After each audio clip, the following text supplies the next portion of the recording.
Hi friends, welcome to study with Hanshik. Please subscribe this channel. Telangana TET మరియు DSC ప్రత్యేకం. Telangana TET మరియు DSC social material మా యాప్లో available ఉంది. లింక్ డిస్క్రిప్షన్లో ఉంది. డౌన్లోడ్ చేసుకోండి. ఫోన్పే ద్వారా కానీ గూగుల్ పే ద్వారా కానీ పొందవచ్చు. 9494525644. 7th క్లాస్ యూరప్ లేదా ఐరోపా 1 నుండి 100 ప్రశ్నలు, 1 లైనర్ ప్రశ్నలు. యూరప్లోని ముఖ్యమైన నదులు, అవి కలిసే సముద్రాలు. నది కలిసే సముద్రం సెయిన్ ఇంగ్లీష్ ఛానల్, రైన్ ఎల్బ్ ఉత్తర సముద్రం, ఓడర్ విస్టులా వీనా బాల్టిక్ సముద్రం, పో అడ్రియాటిక్ సముద్రం, డాన్యూబ్ నైపర్ డాన్ నల్ల సముద్రం, ఓల్గా కాస్పియన్ సముద్రం.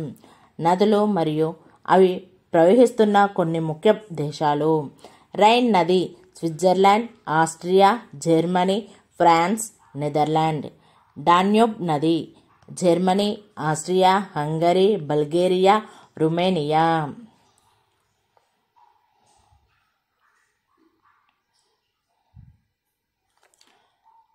యూరప్కు ఉత్తరాన ఉన్న సముద్రం ఆర్కిటిక్ సముద్రం. ఇది దాదాపు సంవత్సరమంతా గడ్డకట్టి ఉంటుంది. సెకండ్ క్వశ్చన్, యూరప్ను ఉత్తర అమెరికా ఖండాన్ని వేరు చేస్తున్న మహాసముద్రం అట్లాంటిక్ మహాసముద్రం. ఎన్ని సంవత్సరాల క్రితం యూరప్ నుండి అమెరికాకు సముద్ర మార్గం కనుగొన్నారు? 500 సంవత్సరాల క్రితం. ఏ సముద్రానికి ఉత్తరాన యూరప్, దక్షిణాన ఆఫ్రికా ఉన్నాయి? మధ్యధరా సముద్రానికి.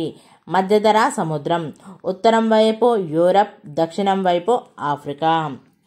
యూరప్కు దక్షిణాన ఉన్న సముద్రం మధ్యధరా సముద్రం.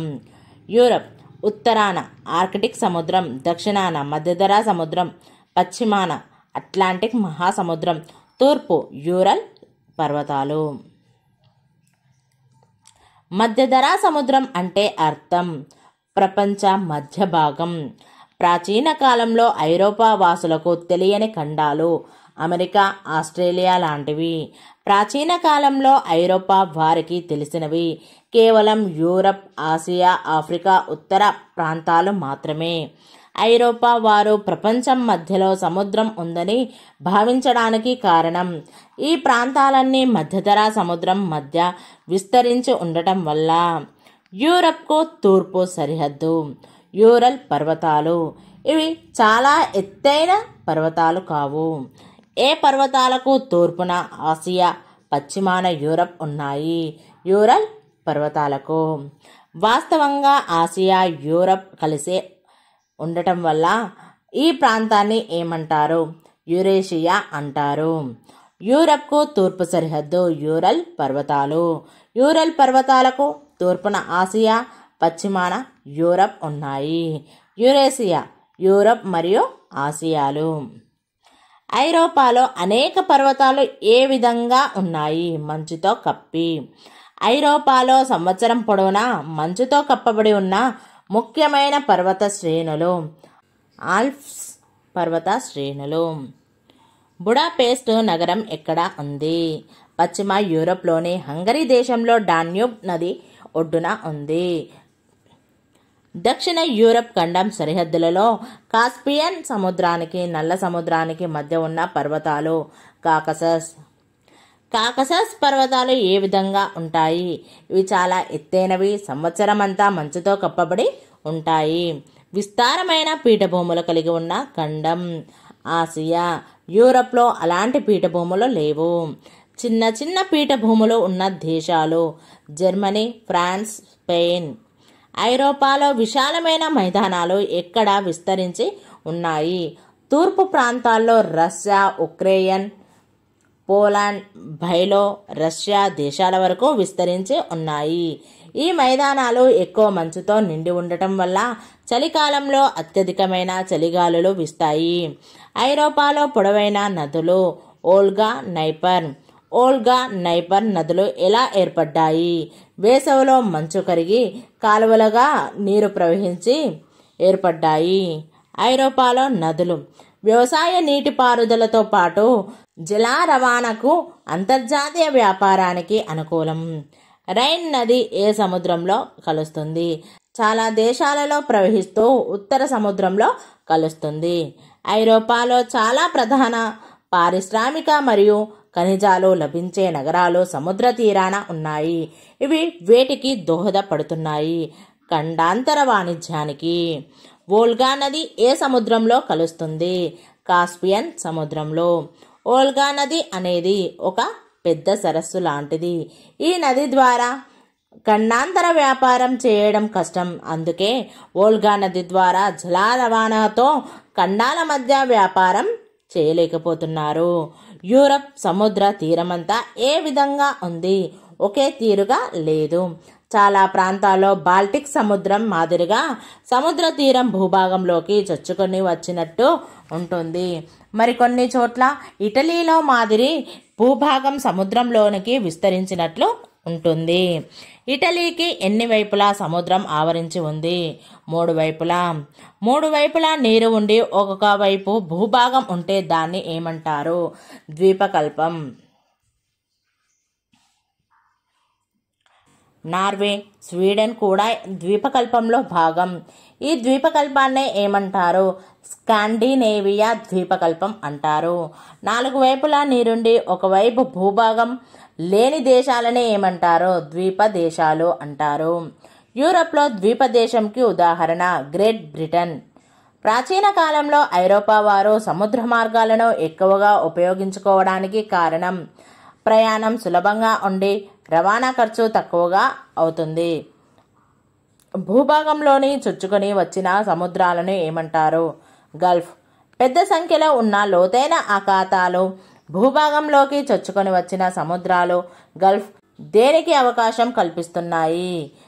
సముద్ర రవాణాకు. ఇవి 3 వైపులా నీరు ఆవరించి ఉన్నాయి. అఖాతాల ముఖద్వారం ఎలా ఉంటుంది? సాధారణంగా వెడల్పుగా బంగాళాఖాతంలో మాదిరి ఉంటాయి. గల్ఫ్ ముఖద్వారం ఎలా ఉంటుంది? చాలా ఇరుకుగా ఉంటుంది. బాల్టిక్ సముద్రం ఎలాంటి ప్రాంతం? పెద్ద గల్ఫ్ ప్రాంతం. అఖాతాలో గల్ఫ్ ప్రాంతాలు ఉండటం వల్ల వేడి నుండి నౌకాశ్రయాలకు రక్షణ లభిస్తోంది. సముద్రపు తుఫానుల నుండి.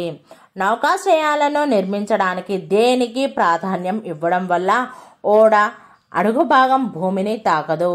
లోతైన సముద్రపు అంతర్భూభాగాలకు ప్రాధాన్యం ఇవ్వడం వల్ల. భారతదేశంతో పోలిస్తే యూరప్ శీతోష్ణ స్థితి ఏ విధంగా ఉంటుంది? మన దేశం కంటే చల్లగా ఉంటుంది. అనేక యూరప్ దేశాల్లో చలికాలంలో ఎలా ఉంటుంది? మంచు కురుస్తుంది. అక్కడ వేసవి ప్రాంతాల్లో మన దగ్గర ఉన్నంత వేడి ఉండదు. భూమధ్య రేఖ ప్రాంతం నుండి ఉత్తరం వైపు లేదా దక్షిణం వైపుకు దూరంగా వెళ్లే కొద్దీ ఆ ప్రాంతాలు ఏ విధంగా ఉంటాయి? సంవత్సరం అంతా చల్లగా ఉంటాయి. ధృవాల దగ్గర సంవత్సరం అంతా మంచుతో కప్పబడి ఉంటుంది. యూరప్ లేదా ఐరోపా శీతోష్ణ స్థితిని ప్రభావితం చేస్తున్నవి. భూమధ్య రేఖ నుండి దూరం అట్లాంటిక్ మహాసముద్రం పవనాలు ఐరోపా శీతోష్ణ స్థితిపైన ఎక్కువగా ప్రభావం చూపిస్తున్నాయి. లోపలి వైపున్న భూభాగాల కంటే అట్లాంటిక్ మహాసముద్ర తీరం వెంబడి గల ప్రాంతాలు ఎక్కువగా ప్రభావితమయ్యాయి. శీతాకాలంలో పశ్చిమ యూరప్ చల్లగానో తూర్పు యూరప్లో మరింత చల్లగానో ఉంటుంది. అందుకే పోలాండ్, రష్యాలో తీవ్రమైన చల్లదనం ఉంటుంది. ఫ్రాన్స్లో, గ్రేట్ బ్రిటన్లో వెచ్చదనం ఉంటుంది. రష్యాలో శీతాకాలం చాలా చల్లగా ఉండి నదులు సముద్రాలు గడ్డకడతాయి. పశ్చిమ యూరప్లోని సముద్ర తీర ప్రాంతాలకు ఆ పరిస్థితి లేదు. శీతాకాలంలో యూరప్, పశ్చిమ యూరప్ చల్లగా, తూర్పు యూరప్ మరింత చల్లగా. పోలాండ్, రష్యా తీవ్రమైన చల్లదనం. రష్యా చాలా చల్లగా ఉండి నదులు సముద్రాలు గడ్డకడతాయి. ఫ్రాన్స్, గ్రేట్ బ్రిటన్ వెచ్చదనం. పశ్చిమ యూరప్ ఏ మహాసముద్రానికి దగ్గరగా ఉంది? అట్లాంటిక్ మహాసముద్రానికి. సంవత్సరమంతా ఏ మహాసముద్రం నుండి గాలులు యూరప్ వైపు వీస్తాయి? అట్లాంటిక్ మహాసముద్రం నుండి. పశ్చిమ దిశ నుండి వీచే ఈ గాలులను ఏమని పిలుస్తారు? పశ్చిమ పవనాలు అని. వాస్తవంగా ఈ గాలులు నైరుతి నుండి ఈశాన్యం వైపు వీస్తాయి. ఈ పవనాలు భూమిపై ఉష్ణోగ్రత కంటే ఎక్కువగా వేడి తేమ కలిగి ఉంటాయి. ఏ గాలులు సంవత్సరమంతా వీస్తూ యూరప్ శీతోష్ణ స్థితిని ప్రభావితం చేస్తాయి. ఈ పడమటి గాలులు సముద్ర జలాలు ఏ విధంగా ఉంటాయి? ఎప్పుడూ నిశ్చలంగా ఉండవు. ఒక చోటు నుండి మరొక చోటికి ఖండాల వెంట ప్రవహిస్తాయి. వీటినే సముద్ర ప్రవాహాలు అంటారు. ఇవి వేల కిలోమీటర్ల దూరం వరకు నదులలాగా ప్రవహిస్తుంటాయి. అలాంటి సముద్ర ప్రవాహాలు అట్లాంటిక్ మహాసముద్రంలో కనిపిస్తాయి. భూమధ్యరేఖ వద్ద ఉండే ఉష్ణోగ్రతల వల్ల సంవత్సరం అంతా ఈ ప్రవాహాలు పయనిస్తుంటాయి. అందుకే వీటిని ఏమంటారు? కవోష్ణ ప్రవాహాలు అంటారు. కవోష్ణ ప్రవాహాలు పశ్చిమ దిశ నుండి ఎటువైపుకి ప్రవహిస్తాయి? ఉత్తర అమెరికా వైపుకి. కవోష్ణ ప్రవాహాలు వేటిని ప్రభావితం చేస్తాయి? అమెరికా ఈశాన్య తీర ప్రాంతాలను. ఆ తర్వాత యూరప్ వైపు వీస్తాయి. ఈ ప్రవాహాలు యూరప్లోని పశ్చిమ తీర ప్రాంతాలను తాకుతాయి. ఈ ప్రవాహాలను అమెరికాలో గల్ఫ్ స్ట్రీములని, ఐరోపాలో ఉత్తర అట్లాంటిక్ డ్రిఫ్ట్ అని అంటారు. స్ట్రీము వేగంగా ప్రవహించేది, డ్రిఫ్ట్ నిదానంగా ప్రవహించేది. చలికాలంలో కూడా ఓడలు తీర ప్రాంతపు ఓడరేవులను చేరుకోవడానికి కారణం గల్ఫ్ ప్రవాహాల కారణంగా. ఉత్తర అమెరికాలో తూర్పు తీర ప్రాంతపు జలాలు యూరప్లోని పశ్చిమ తీరపు జలాలు గడ్డకట్టకపోవడం. భూమధ్యరేఖ ఏ ఖండాల గుండా వెళ్తుంది? దక్షిణ అమెరికా, ఆఫ్రికా, ఆసియా. ఉత్తర అమెరికా, పశ్చిమ ఐరోపా ప్రాంతాల్లో వర్షాలకు కారణం పడమటి గాలులు చాలా తేమను నింపుకుంటాయి. ఈ గాలులు సంవత్సరం అంతా చాలా తేమను పుంజుకొని వర్షాలకు కారణమవుతాయి. ఈ రెండు ప్రాంతాల్లో సంవత్సరం పొడవునా వర్షాలు కురుస్తాయి. మన దేశంలో వర్షం కొన్ని నెలలు మాత్రమే ఉంటుంది. పశ్చిమ ఐరోపాలో సంవత్సరం అంతా ఎలా ఉంటుంది? చిరుజల్లులు ఉంటాయి. ఆకాశం మబ్బులతో కూడి ఉంటుంది. ఇలాంటి చిరుజల్లుల కోసం మన దేశంలో ఎదురు చూసినట్టుగా పశ్చిమ యూరప్లోని కాంతివంతమైన ఎండ కోసం ఎదురు చూస్తారు. పశ్చిమ ఐరోపా ప్రాంతాలు ఉష్ణ ప్రవాహాల వల్ల పొందుతున్న ప్రయోజనం. చేపల పెంపకానికి వెచ్చటి ప్రవాహాలు అవసరం. దాంతో చేపలకు కావలసినంత ఆహారం లభ్యమవుతుంది. బ్రిటన్కు సమీపంలోని ఉత్తర సముద్రం వద్ద అభివృద్ధి చెందిన పరిశ్రమ మత్స్య పరిశ్రమ. ఈ ప్రాంతాన్ని డాగర్ బ్యాంకు అంటారు. ఐరోపా ప్రజలకు ప్రధాన ఆహారం చేపలు. చేపల వేట యూరప్లో ఏ విధంగా మారింది? ప్రధాన పరిశ్రమగా. దక్షిణ ఐరోపా దేశాలను మధ్యధరా దేశాలు అని పిలవడానికి కారణం దక్షిణ ఐరోపా దేశాలకు దక్షిణాన మధ్యధరా సముద్రం ఉంది. అందుకే వీటిని మధ్యధరా దేశాలు అంటారు. అక్కడ ఉన్న విశిష్టమైన శీతోష్ణ స్థితిని ఏమంటారు? మధ్యధరా శీతోష్ణ స్థితి అంటారు. మధ్యధరా దేశాలు ఐరోపాలో ఎక్కువగా ఏ భాగాన ఉన్నాయి? దక్షిణాన ఉన్నాయి. ఫలితంగా ఇక్కడ చలికాలంలో చలి తక్కువ, కానీ ఎండాకాలంలో వెచ్చగా ఉంటుంది. ఇక్కడ పశ్చిమ యూరప్లో ఉన్నట్లుగా సంవత్సరం అంతా వర్షాలు ఉండవు. పడమటి గాలులు దక్షిణ ఐరోపాలో ఎప్పుడు వీస్తాయి? చలికాలంలో మాత్రమే వీస్తాయి. మధ్యధరా దేశాలకు వర్షాన్నిచ్చే గాలులు పడమటి గాలులు. ఇక్కడ మధ్యధరా శీతోష్ణ స్థితి అనే పదం స్థిరపడడానికి కారణం చలికాలంలో వర్షాలు, ఎండాకాలంలో వర్షాభావ పరిస్థితి వల్ల. ఇతర ఖండాలలో కూడా అనేక ప్రాంతాల్లో మధ్యధరా శీతోష్ణ స్థితి ఉంటుంది. ఏ శీతోష్ణ స్థితి పండ్ల తోటల పెంపకానికి అనుకూలమైనది? మధ్యధరా శీతోష్ణ స్థితి. దక్షిణ యూరప్లో విస్తృతంగా ఉండేది. ద్రాక్ష, బత్తాయి, ఆలివ్, అత్తిపండ్లు లేదా అంజూర పండ్లు మొదలైన పండ్ల తోటలను. మన దేశంలో ఎన్ని కాలాలు ఉన్నాయి? 3. చలికాలం, వేసవికాలం, వర్షాకాలం. చాలా యూరప్ దేశాలలో ఉన్న 4 కాలాలు: చలికాలం, వసంతకాలం, వేసవికాలం, శరత్కాలం. కాలాన్ని బట్టి ఆయా ప్రదేశాల దృశ్యం మారుతుంది. వ్యవసాయ పంటలు మారుతాయి.